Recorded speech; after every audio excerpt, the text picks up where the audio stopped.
Hello students, in this video we are going to discuss about slope of a line or gradient. Slope and gradient is the same thing कि अगर आपको line का slope बोला है तो भी वही फॉर्मूला लगाना है, अगर ग्रेडियंट बोला है तो भी वही। तो अब हम फॉर्मूला डिस्कस कर लेते हैं। क्या होता है?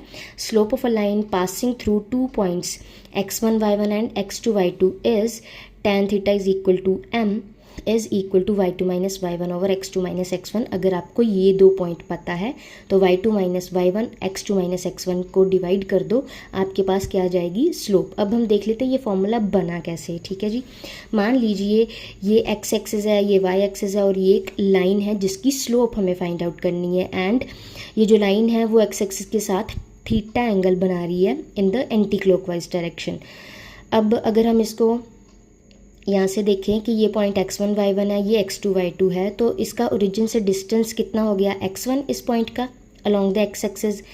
अलोंग द x एक्सिस अगर दूसरे पॉइंट का डिस्टेंस देखोगे तो ओरिजिन से x2 है। सिमिलरली इस पॉइंट का जो y कोऑर्डिनेट है उसका डिस्टेंस आ गया y1, दूसरे का कितना आ गया? y2। ठीक है, अब यहाँ पे एक राइट एंगल ट्रायंगल बन रही है। ठीक है जी, अगर आपको ये वाला डिस्टेंस चाहिए तो क्या करोगे? बड़ी वाली में से छोटी वाली माइनस कर दो तो ये वाला डिस्टेंस आ जाएगा x2 माइनस x1। ठीक है, सिमिलरली अगर आपको ये वाला डिस्टेंस चाहिए तो क्या करोगे? y2 में से y1 माइनस कर दो तो ये वाला डिस्टेंस आ जाएगा। नाउ tan थीटा, ये राइट एंगल ट्रायंगल बन रही है तो tan थीटा किसके इक्वल होता है? Perpendicular over base p over b। ठीक है जी, tan theta is equal to p over b। p की वैल्यू y2 माइनस y1 और b की वैल्यू x2 माइनस x1। और जो स्लोप है वो हम m से डिनोट करते हैं, तो हम क्या लिख देंगे? m is equal to y2 minus y1 over x2 minus x1।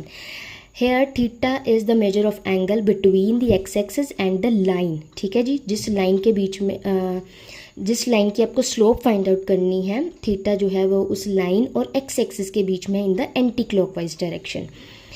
And the value of theta always lies between 0 and pi.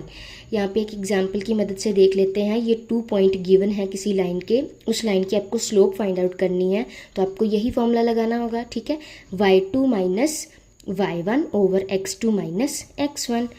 ठीक है जी, ये सॉल्व करोगे तो कितना आ जाएगा? 3/-4। तो this is the slope of the given line.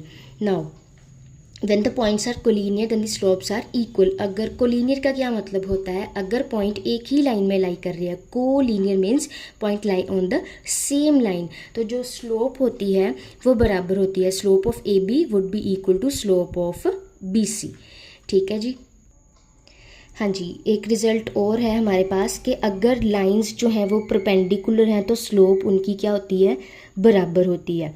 अगर दो लाइंस पैरेलल हैं तो स्लोप क्या होती है? बराबर होती है। स्लोप का क्या मतलब होता है? ढलान। अगर इस लाइन की जितनी ढलान है उतनी ही इस लाइन की है तो स्लोप दोनों की क्या होगी? बराबर। Next is if lines are perpendicular. अगर दो लाइंस परपेंडिकुलर हैं तो उनकी स्लोप का प्रोडक्ट जो है वो -1 के इक्वल होता है।